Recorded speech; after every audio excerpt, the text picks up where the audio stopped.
legit na K-pop fanatics. Tama ba yun? Tama.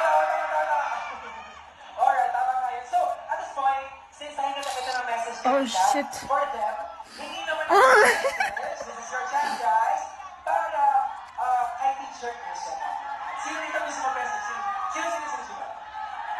Sir? Yes, sir? Dito tayo. Hi, bro. What's your name? PK. Okay. Bakit kaya ikaw yung tinuturo ng mga classmates mo?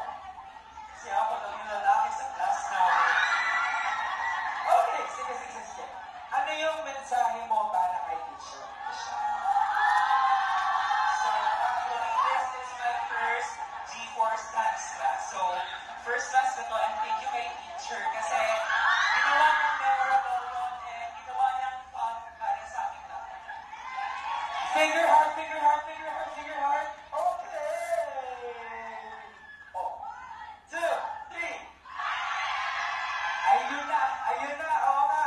Okay. I see you guys. Eto na. Show us what you got. K-pop with Teacher Christian. Oh shit.